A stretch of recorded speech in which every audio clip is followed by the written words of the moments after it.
McKinnon, Rantanen, and Makar start for the Central in the predominantly turquoise. A pass in front for Brady Tkachuk. Now Barkov and a wraparound goal. Excuse me, Matthew, and he's got 4 now.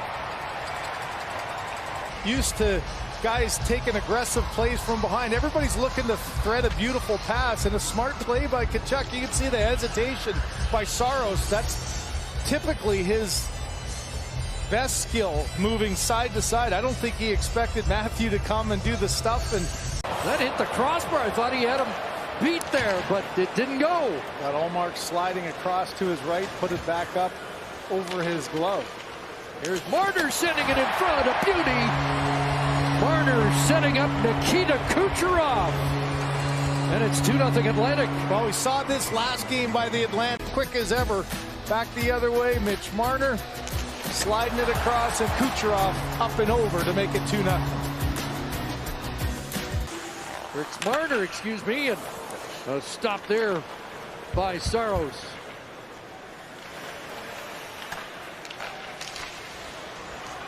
Stolen there by Marner again.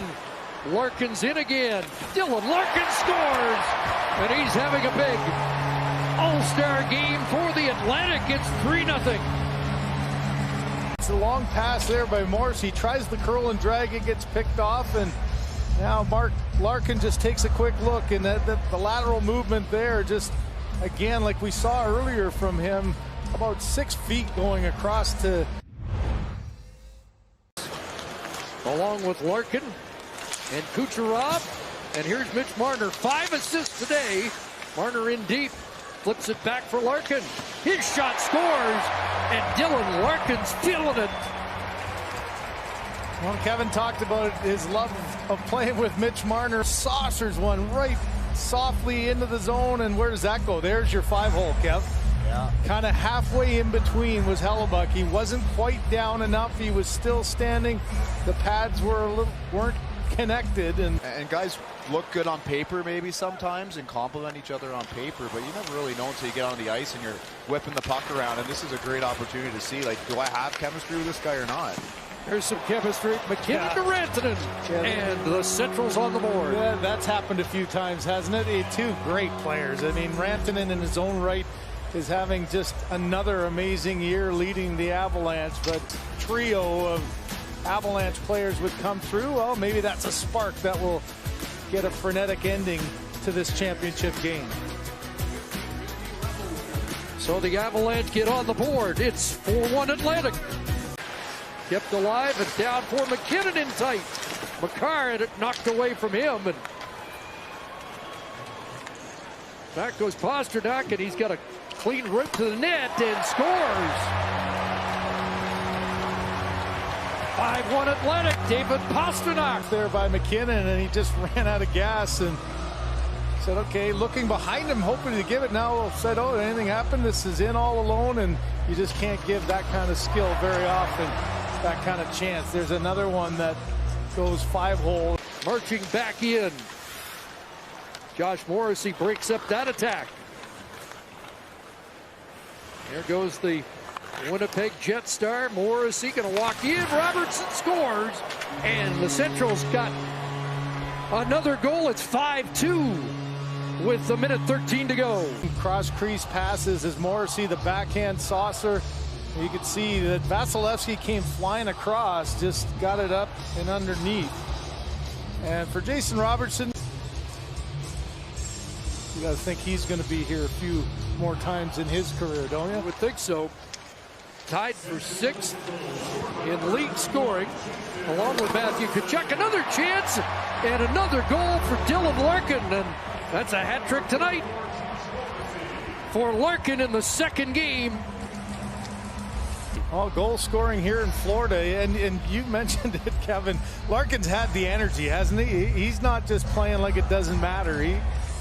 He's had the effort. He's back checked hard. There's a little pretend that you're losing the puck, and another one, 5-hole on Hellebuck. This is just one where, I don't know, you've been to a couple of these and you just eventually you want to win.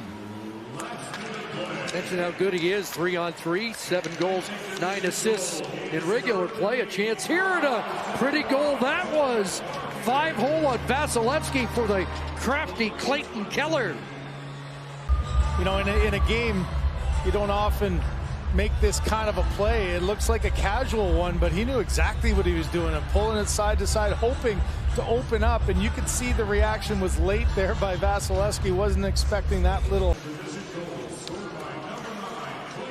It just looks so casual. You better score, right? Absolutely. If you don't, you're in trouble. Oh, we got a penalty. Penalty shot with 41.2 seconds to go. Oh boy. Get your airtime.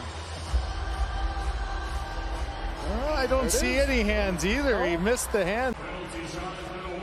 Well, Dahlin should be on his vacation right now, right? Isn't that what we were saying? So yeah. He deserves a gift. Up against. Oh, that wasn't even between the legs. It was behind it, right? This is a defenseman, guys. Yeah. Like, this is a highly skilled move.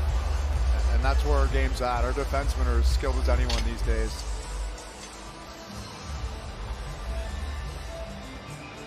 .6-3 in a face-off in the central zone. Barkov's got it, hooks it in front, and he didn't score the penalty shot, but he's got that one. Rasmus Dahlin.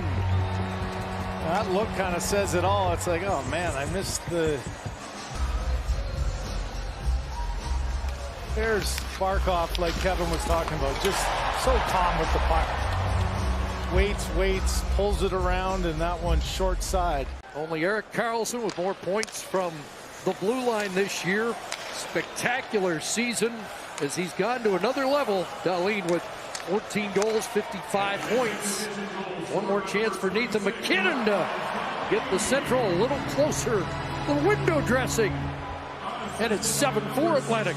Very similar, just 3 strides in the zone, set and fire. Look at the reaction of Vasilevsky. It just beat me. A right-handed shot. I've always felt that blocker side above the pad and underneath the blocker is just so hard to defend against the goalie.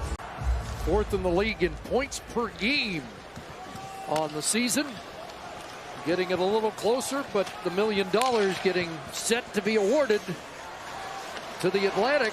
One more chance here, and 7.6 to go, and now it's a 2-goal game as Cale Makar looks up at the clock. He looked like he sank a little bit. It looked like there was 14 seconds left in the game, but it's one of those times where Vasilevsky, like any goalie, if you don't challenge and you're not out. And this one's going to end 7-5, and the Atlantic Division has won the 2023 All-Star Game.